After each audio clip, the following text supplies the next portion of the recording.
abduhu wa rasuluhu da'in ila ridwanihi salawatu rabbi wa salamuhu alaihi wa ala alihi wa akhwani. Para santri yang semoga dirahmati oleh Allah Subhanahu wa taala, alhamdulillah pada pertemuan sebelumnya kita sudah membahas tentang hukum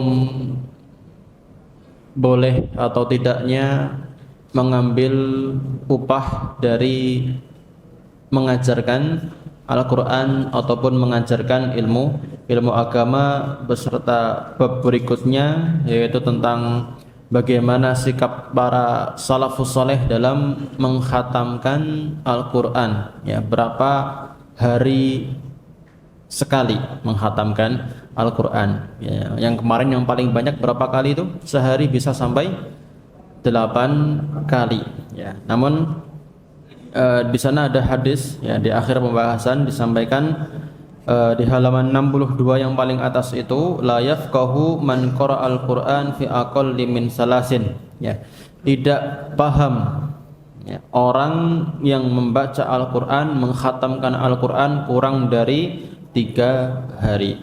Ya, jadi hadis ini bisa dimaknai, yang pertama itu makruh apabila dibaca pada selain waktu-waktu yang utama untuk membaca Al-Quran, selain waktu-waktu yang utama untuk membaca Al-Quran. Jadi kalau bukan waktu utama maka tidak boleh kurang dari 3 hari, maksimal 3 hari. Jadi kayak hari-hari sekarang kan hari-hari biasa itu, maka maksimal itu 3 hari boleh khatam, 2 hari enggak boleh, sehari apalagi enggak boleh, atau bahkan setengah hari enggak boleh khatam karena bukan waktu utama.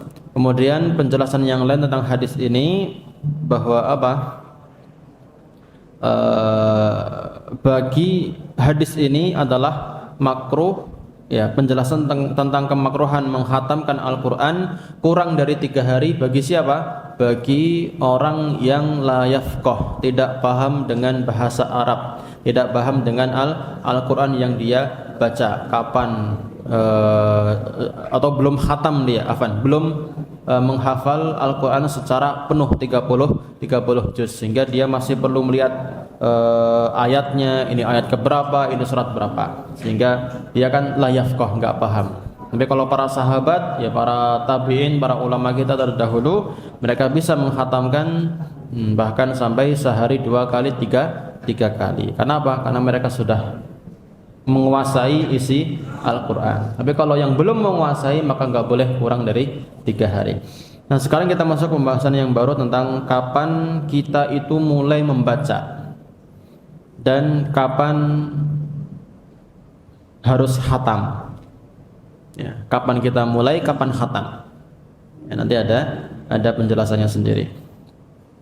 Wa amma waqtul ibtida' wal khatmi, adapun waktu untuk mulai membaca Al-Quran, jadi mulai dari juz pertama, wal khatmi, dan mengkhatamkan Al-Quran,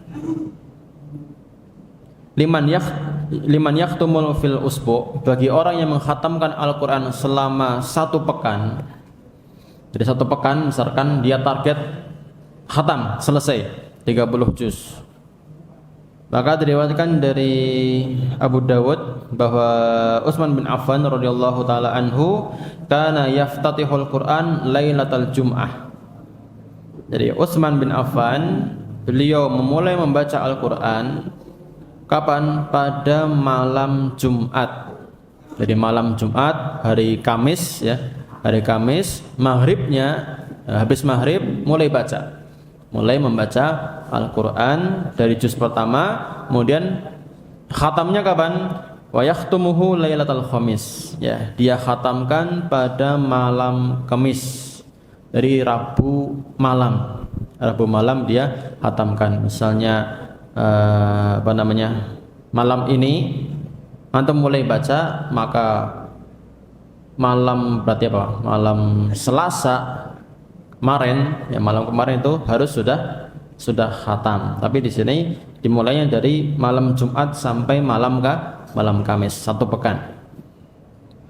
Nah, kemudian berkata Imam Ghazali rahimahullah dalam kitab Ihya Ulumuddin, Beliau mengatakan al-afdal, yang paling utama, perhatikan di sini apa kata Imam Ghazali, yang paling utama ayahtuma khutmatan lailah wa ukhra bin nahar. Yang paling utama itu sesekali dia menghatamkan pada waktu malam dan sesekali dia menghatamkan pada waktu siang. Jadi kadang malam, kadang siang. Wa yaj'alu khatmatan nahar yaumal isnin fi raq'atil fajr aw ba'dahuma. Ya, untuk khatam di siang hari, maka usahakan, kata beliau di sini, khatamnya kapan? Khatam di hari Senin subuh, setelah sholat subuh. Jadi di hari Senin ketika waktu subuh diusahakan apa? Diusahakan bisa khatam. Ya, bisa khatam. Itu untuk siangnya. Adapun untuk malamnya kapan diutamakan? Kata beliau di sini, wa ja'alu khatmatal lail, ya, maka jadikan khatam dia itu di malam hari, yaitu malam apa? Lailatul Jum'ah fi raq'atil maghrib au ba'dahuma. Yaitu apa? Pada malam Jumat, ya, setelah sholat maghrib. Dari Kamis malam, Kamis nih, ya, misalnya tadi Kamis ya, maghribnya itu usahakan bisa khatam. Ya, maghribnya usahakan bisa khatam. Liyastaqbila awalan nahar wa akhirahu, agar dia itu bisa menggabungkan antara awal siang dan akhir malam.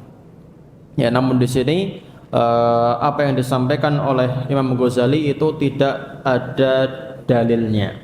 Ya, tidak berdasarkan dalil yang sahih, dalil yang benar, sehingga di sini tidak bisa kita jadikan sebagai acuan dalam mengkhatamkan Al-Qur'an. Ya, karena perlu diketahui kitab beliau di sini yaitu Ihya Ulumuddin. Mungkin antum pernah dengar ya, berarti kan yang belakang itu kelas 10 siapa? Ya. Ihya Ulumuddin itu adalah kitab yang enggak cocok untuk orang-orang awam. Ya, untuk orang-orang awam itu enggak cocok. Seperti kita ya, membaca kitab Ihya Ulumuddin enggak cocok. Kenapa? Karena banyak di situ perkataan pendapat-pendapat Imam Ghazali yang tidak berdasarkan dalil. Ya, walaupun berdasarkan dalilnya enggak sahih. Dalilnya dhaif atau bahkan sampai dalil-dalil palsu yang digunakan, maudhu. Sehingga untuk para orang-orang awam seperti kita itu enggak cocok untuk baca kitab Ihya Ulumuddin, karena nanti malah bisa terjatuh ke dalam apa ya? Menggampangkan dalil gitu. Sehingga jangan kalau bisa nggak usah baca Ihya Ulumuddin kecuali antum sudah punya ilmu yang cukup, baik itu ilmu mustalah hadis ataupun yang lainnya, ya. Nanti bisa membaca kitab tersebut untuk mencari kesalahan-kesalahannya, untuk dibenarkan, diluruskan, gitu ya. Nah, kemudian warawa Ibnu Abi Dawud an Umar bin Murrah at-Tabi'i, diriwayatkan oleh Ibnu Abi Dawud dari Umar bin Murrah, seorang tabi'in, dia mengatakan kanu yuhibbuna ayuhtamal Qur'an min awwalil lail atau min awwalin nahar. Mereka para tabi'in itu yuhibbuna, suka ayuhtamal Qur'an, untuk mengkhatamkan Al-Qur'an di awal malam. Awal malam itu kapan? Ya sekarang, maghrib, ya, waktu maghrib. Aw min awalin nahar, atau awal siang. Awal siang kapan? Ya subuh, ba'da subuh itu. Itu sebagian tabi'in melakukan khatam Al-Qur'an di waktu-waktu tersebut. Talhah bin Masrif At-Tabi'i Al-Jalil, dari Talhah bin Masrif, beliau mengatakan man khatamal Qur'an ayyata sa'atin kanat bin nahar, ya, barang siapa yang mengkhatamkan Al-Qur'an kapan saja di waktu siang, ya, di waktu siang, berarti waktu siang itu kapan? Mulai dari ba'da subuh sampai kapan? Sampai sebelum maghrib, sebelum tenggelam matahari. Jadi pada waktu itu, maka apa keutamanya di sini? Beliau katakan sallat alaihil malaikah, maka malaikat akan mendoakan orang tersebut hatta yumsi, sampai sore, ya, sampai matahari tenggelam. Wa ayata sa'atin, dan siapapun yang menghatamkan Al-Quran di waktu malam, salat alaihil malaikah hatta yusbih, ya. Maka malaikat akan mendoakan dia sampai pagi hari. Namun di sini ini bukan hadis, ya. Ini sama kurang lebih dengan perkataan Imam Ghazali tadi di Ihya Ulumuddin.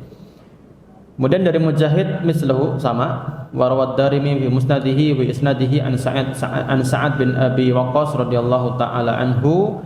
Dari Sa'ad bin Abi Waqqas sudah mengatakan, idza wafaqa khatmul Qur'an awwalal lail, ketika penghataman Al-Qur'an itu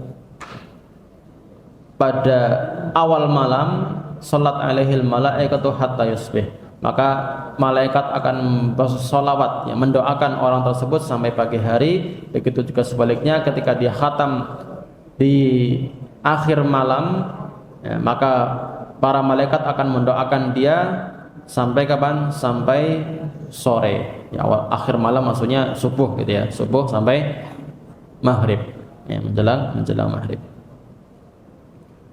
Qala Ad-Darimi, ya, berkata Imam Ad-Darimi, hada Hasan bin Sa'ad, ya, ini hadisnya hasan, sanadnya hasan dari Sa'ad bin Abi Waqqas bin Hubaib bin Abi Thabit At-Tabi'i annahu kana yakhtamu qabla ar-ruku'. Ya. Kemudian berkata Ibnu Abi Dawud, wa qad qala Ahmad bin Hanbal rahimahullah, wa fi hadzal fasal baqaya satati insyaallah taala fi hadzal bab al-ati. Dan masalah ini tentang mulai membaca dan kapan mulai mengkhatamkan itu masih ada beberapa permasalahan yang akan dibahas di bab berikutnya. Nanti ada pembahasan sendiri tentang kapan mulai membaca Al-Quran dan kapan menghatamkan Al-Quran, ya, tidak dibahas di bab ini, ya, itu. Kemudian faslun, pembahasan yang baru, fil muhafadhu 'alal qiraati bil lail, ya, membiasakan ataupun menjaga bacaan Al-Quran ketika malam hari. Jadi membiasakan membaca Al-Quran di malam hari. Apa kata beliau? Yanbaghi ayyakuna i'tina'uhu bi qira'atil Qur'an fil laili aktsar. Ya, sudah seharusnya bagi seorang muslim agar memperhatikan bacaan Al-Qur'annya di malam hari dengan perhatian yang lebih.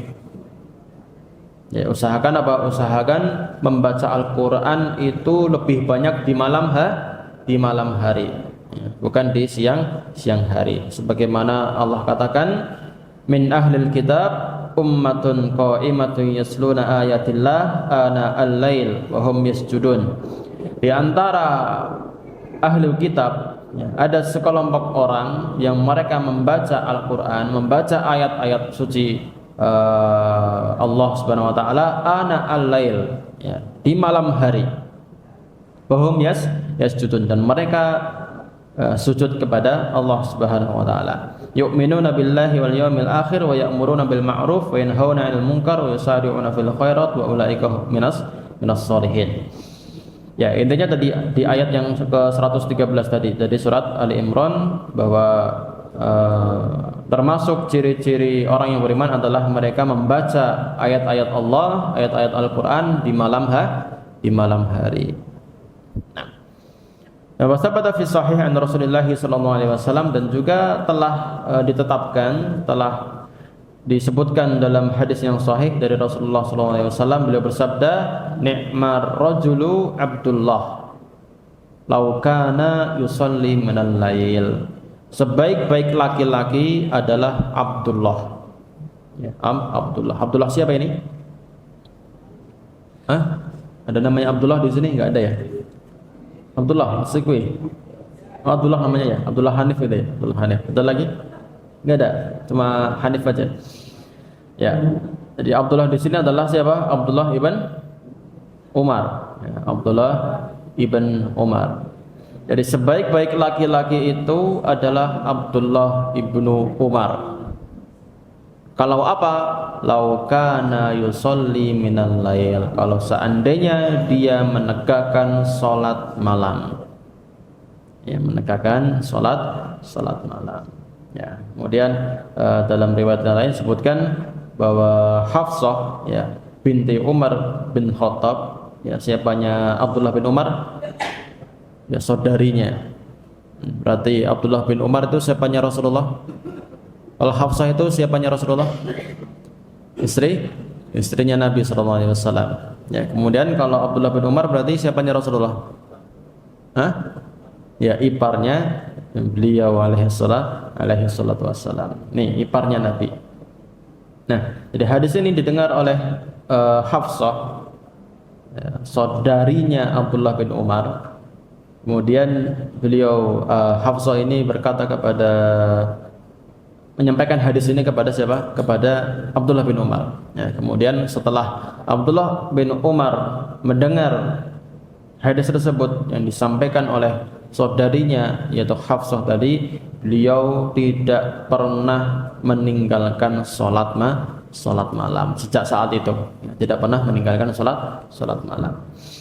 Kemudian dalam hadis yang lain Nabi mengatakan, ya Abdullah, la takun misla fulanin kana yaqumul lail summa tarakahu. Ya, masih sama ini berkata kepada Abdullah bin Umar, ya wahai Abdullah bin Umar, la takun misla fulan, jangan kau itu jadi seperti orang itu. Ya, nanti kita sampaikan. Kana yaqumul lail, dulu orang itu suka salat malam. Summa tarakahu, kemudian dia tinggalkan salat malam. Ada beberapa faedah yang bisa kita ambil dari hadis ini. Apa faedahnya? Yang pertama tentang keutamaan salat malam. Pertama tentang keutamaan salat malam, karena tadi disebutkan ni'mar rajulu, ya sebaik-baik laki-laki adalah yang mereka yang dia itu salat malam terus-menerus. Kemudian faedah yang berikutnya, yang kedua adalah celaan terhadap orang yang meninggalkan ibadah yang sudah dia rutinitaskan, atau dengan kata lain larangan meninggalkan ibadah yang sudah rutin dia lakukan. Kan di sini Rasulullah katakan la takun misla fulan, jangan kamu itu seperti fulan, seperti orang itu. Ya, dia itu dulu suka beribadah, ya, suka ngaji ba'da maghrib, suka sholat sunnah rawatib.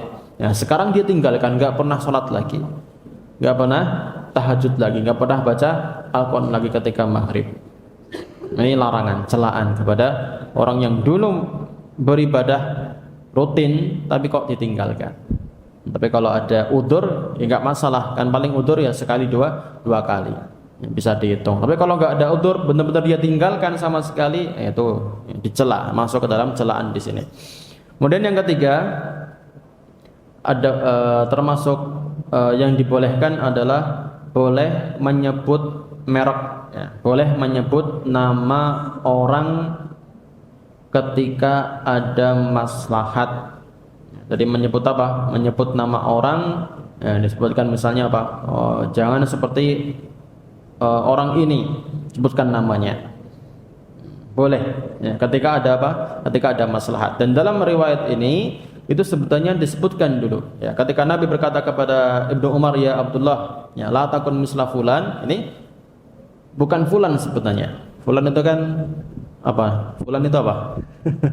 Bukan nama orang ya. Fulan itu kalau di kita ya seseorang artinya gitu ya, seorang siapa, entah namanya siapa gitu.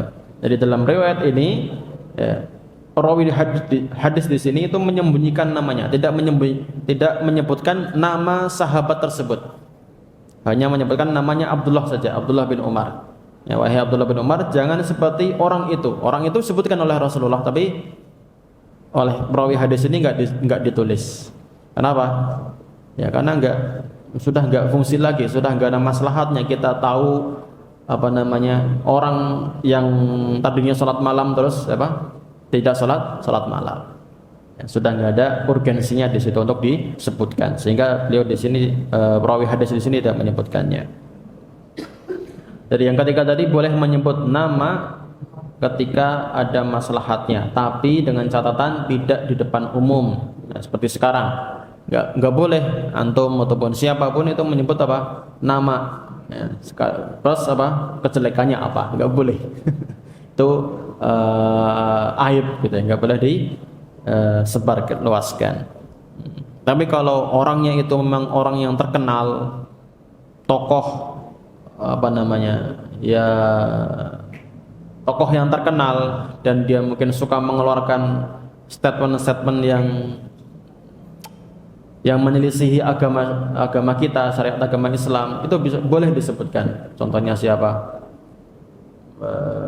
Ya Ustadz siapa kan gitu. Dia itu statementnya, pendapatnya itu nyeleneh dengan Al-Quran dan As-Sunnah, boleh kita sebutkan. Ya, dalam rangka untuk apa? Untuk meluruskan. Ya, biar masyarakat itu tahu, oh ini pendapat itu salah, salahnya di sini. Gitu nggak apa-apa dengan sebut merek, sebut nama. Ya, kemudian yang keempat, ya, bila tidak ada maslahat maka tidak boleh menyebut nama. Tidak boleh menyebut nama seseorang di depan halayak umum. Nah, kemudian yang berikutnya, warawa at-Tabrani wa ghairuhu an Sahal bin Sa'ad, ya, radhiyallahu anhu an Rasulullah sallallahu alaihi wasallam.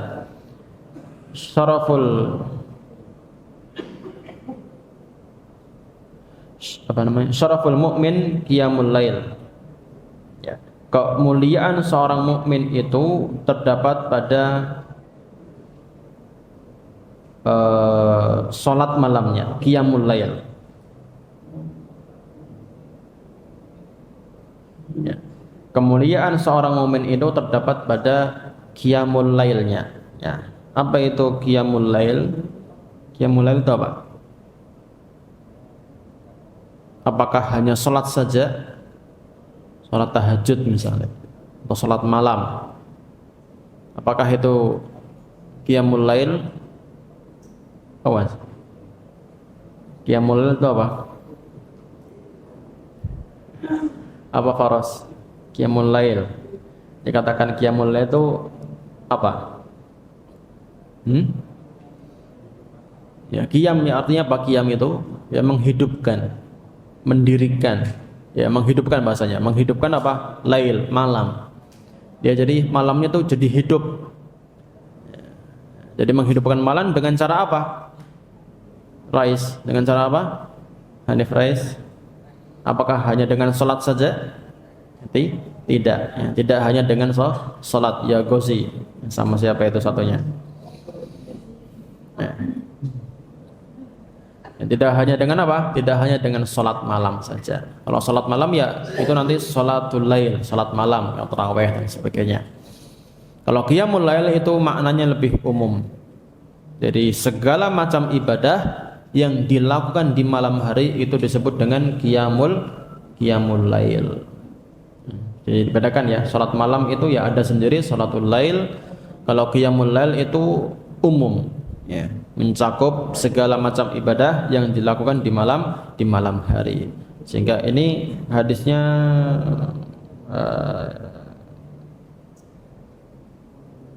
hadisnya dhaif ya. Hadisnya ini dhaif, cuman maknanya benar. Makna dari hadis tersebut benar. Jadi kemuliaan seorang mukmin itu dilihat dari apa? Bagaimana dia menghidupkan malamnya. Dengan apa sih? Ya. Kalau dengan hal-hal yang baik, dengan ibadah, baik itu murajaah, hafalan, atau mungkin belajar agama, ilmu syar'i, atau dengan sholat malam, itu menunjukkan kemuliaan dia. Nah.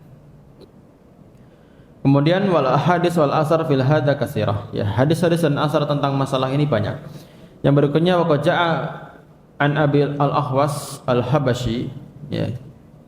Dia mengatakan in kana ar-rajulu, ya, dulu, ya, apabila seseorang layatruqa al-fistata turukan, ya, kalau seseorang itu mengetuk, bertamu ke rumah seseorang, kemudian dia mengetuk pintu rumah orang tersebut, ya, ya'tihi lailan, maksudnya dia datang pada malam hari dia datang ke rumah tetangganya atau rumah siapa, mau mengetuk, fa yasma'u li ahlihi dawiyan kadawiyil nahl, maka niscaya dia akan mendengar dari dalam rumah itu suara apa? suara dawiyan, dengungan, ya, kadawiyan nahal, seperti dengungan apa? Lebah. Ya, kalau antum dengar lebah kan itu bunyi ngeng gitu ya, mendengung gitu ya. Nah itu zaman dulu seperti itu. Ketika kita bertamu kepada tetangga kita, ya, akan terdengar apa? Suara dengungan bacaan-bacaan apa? Al-Qur'an. Kayak antum ke masjid, ya, semua santri lagi baca Al-Qur'an, ya. Nah, kita baru dekat ke masjid pasti apa? Ada suara dengungan nggak jelas gitu ya. Itu apa? Bacaan apa? Karena apa? Karena saking banyaknya bercampur-campur, akhirnya yang terdengar hanyalah apa? Ya, dengungan saja. Nah, kemudian dia mengatakan qala fama balu haula, ya. Kenapa ini orang ini? Ya. Kenapa orang-orang itu? Ya. Ya'manuna makana ulaika yakhafun. Ya. Mereka itu merasa aman dari zat yang orang lain itu takuti. Ya. Yaitu siapa? Allah Subhanahu wa ta'ala. Ya. Ya, ini ungkapan keheranan dari beliau. Kemudian dari Ibrahim An-Nakhai, kana yaqulu, beliau mengatakan dulu, ya, iqra'u apa? Iqra'u fil lail walau halbasyatin. Ya. Dalam riwayat yang lain walau halabat syatun. Ya, saya lupa itu. Jadi bacalah Al-Qur'an kalau sesuai di kitab antum, walau halbasyatin itu nanti artinya apa? Walaupun waktunya durasi waktu antum membaca Al-Quran itu hanya halbasyatin, seperti sedang memerah susu kambing. Memerah susu kambing kan paling berapa menit? Ya, 10 menit, 15 menit selesai, sudah habis. Ya, enggak apa-apa. Jadi bacalah Al-Quran walaupun hanya 10-15 menit saja.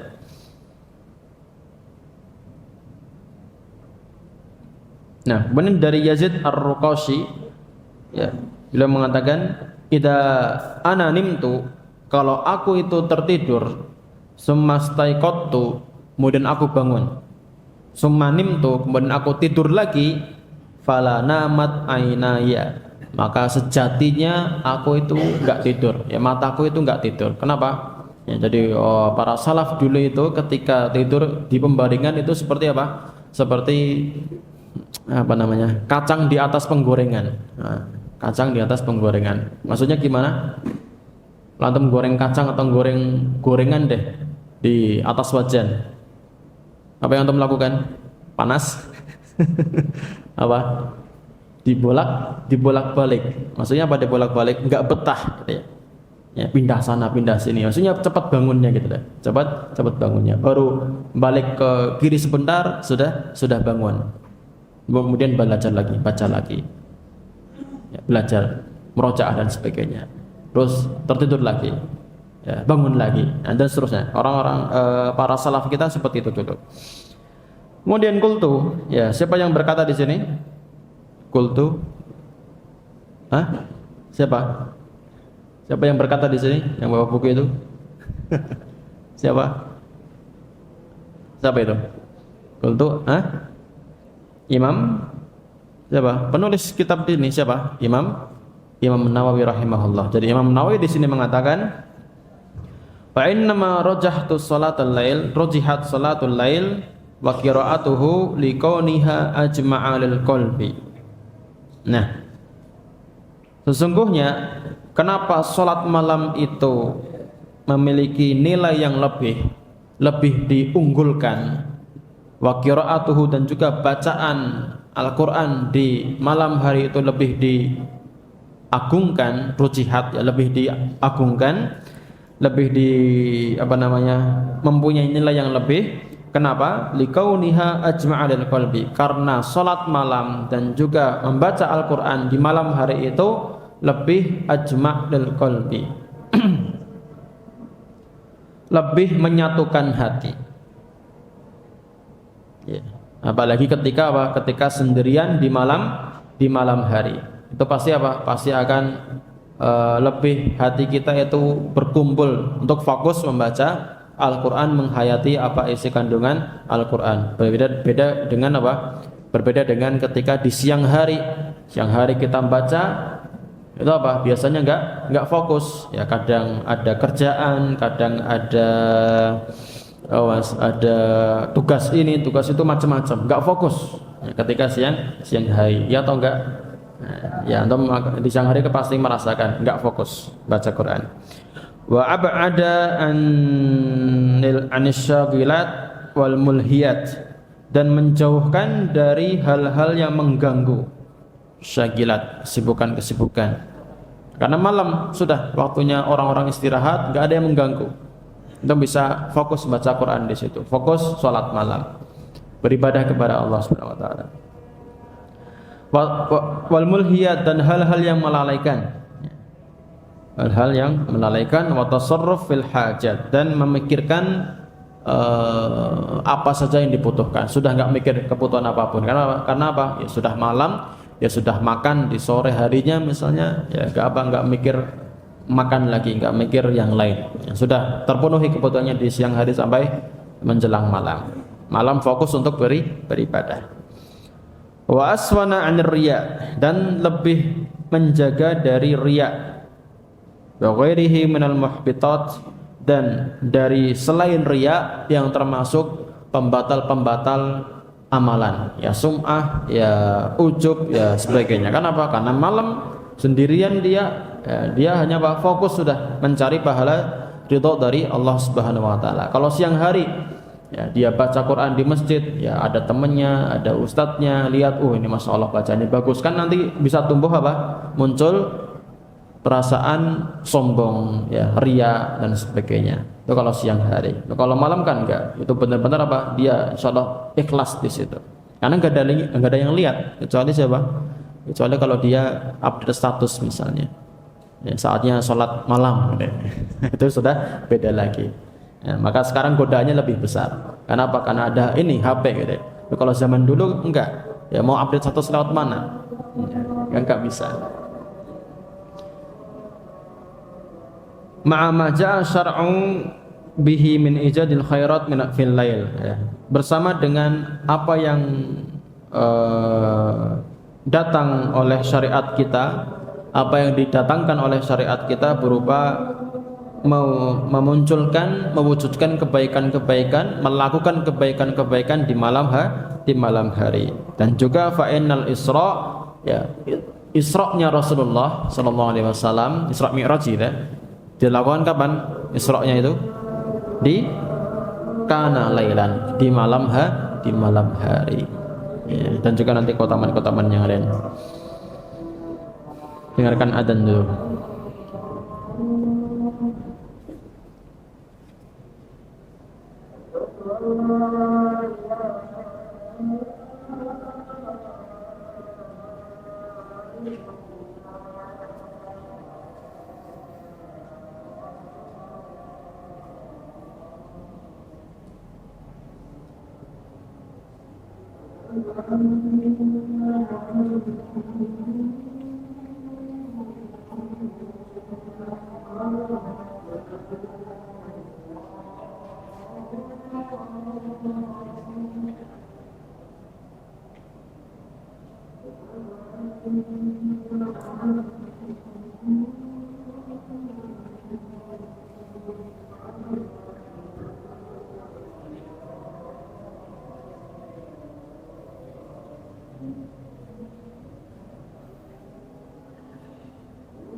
Kemudian yang berikutnya disebutkan keutamaan-keutamaan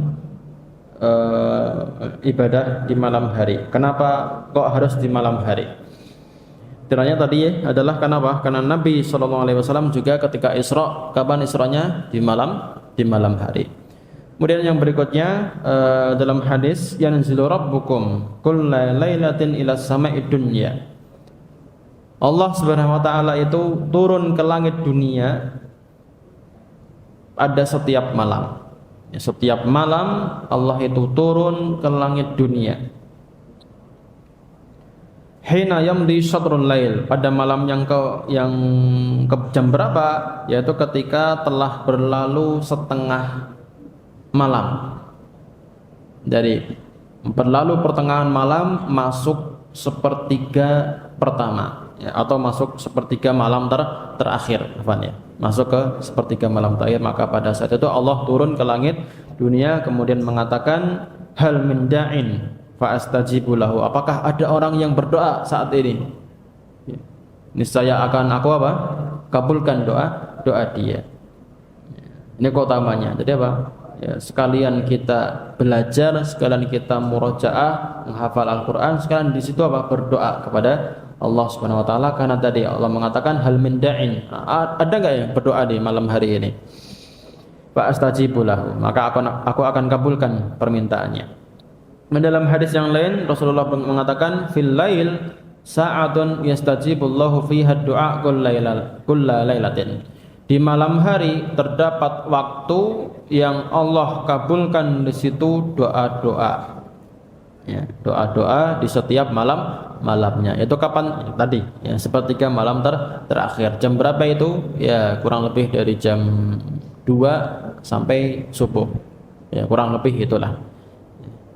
Jadi sebelum adzan subuh ya jam setengah 4, jam 3 itu bangun, ya, sholat, minta kepada Allah. Minta apa? Minta apa aja?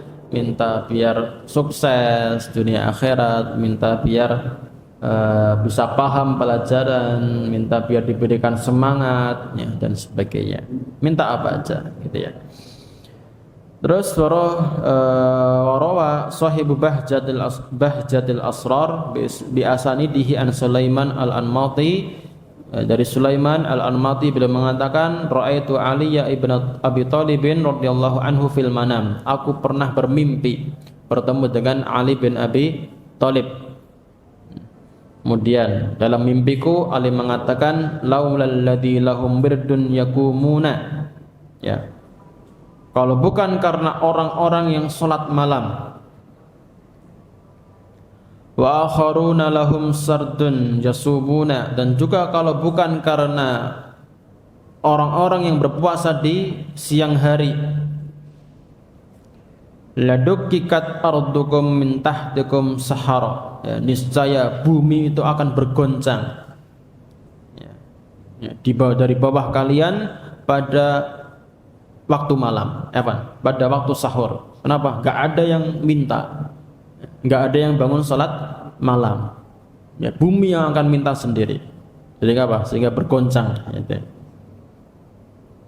Kenapa bergoncang? Li'annakum qaumu sau'in la tuti'una, karena kalian itu adalah orang-orang yang buruk, ya, tidak berbuat taat kepada Allah Subhanahu wa taala. Enggak ada yang puasa, enggak ada yang salat malam.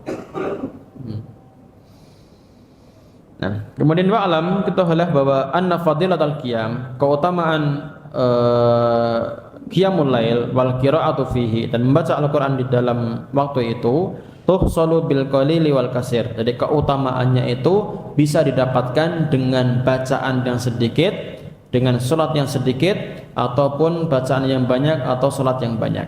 Jadi mau sedikit mau banyak tetap mendapatkan keutamaan. Wa kullama kasura kana afdal. Ya, semakin banyak itu semakin baik. Ya, kecuali dikecualikan. Illa yang pertama ayastau'ibal lail kullahu fa innahu yukrahu ad-dawamu alaihi. Yang pertama apabila menghabiskan malamnya semua untuk sholat atau untuk baca Al-Quran, untuk murojaah, enggak boleh. Kenapa? Fa innahu yukrahu ad-dawam. Ya, dimakruhkan untuk terus menerus seperti itu, begadang terus. Ya, kasihan nanti tubuhnya enggak ada waktu untuk istirahat. Jadi boleh banyak tapi jangan sampai menghabiskan satu malam full untuk murojaah, untuk begadang. Pertama. Yang kedua, boleh dia banyak-banyak beribadah di malam hari, tapi illa ayyadurra bi nafsihi, tapi jangan sampai membahayakan dirinya. Misalnya dia sudah sakit liver, ya kan nggak boleh banyak-banyak kerja keras atau masuk begadang. Begadang itu kan kerja keras itu. Ya, mata kita nggak boleh merem, ya kan, itu kerja keras semua. Tubuh kita butuh kerja keras untuk begadang, sehingga nggak boleh. Gitu. Wa mimma yadullu ala husulihi bil qalil, dan di antara dalil yang menunjukkan balasan karena berbuat yang sedikit, baik itu ngaji sedikit ataupun salat malam yang sedikit saja, adalah hadis yang di bawah ini. Nabi mengatakan, man qama bi asri ayatin, barang siapa salat malam kemudian membaca 10 ayat, lam yuktab minal ghafilin, maka dia tidak akan ditulis sebagai orang yang lalai. Coba 10 ayat. Surat apa itu 10 ayat? Kemudian man qama bi mi'ah ayatin kutiba minal qanitin. Barang siapa di malam hari dia membaca 100 ayat, maka dia ditulis sebagai orang-orang yang bertakwa. Tiap malam 100 ayat. Kemudian man qama bi alfi ayatin, barang siapa yang membaca di salat malamnya itu atau membaca Quran itu sebanyak 1000 ayat, kutiba minal muqsitin, maka dia akan mendapatkan pahala yang berlimpah, pahala yang sangat banyak.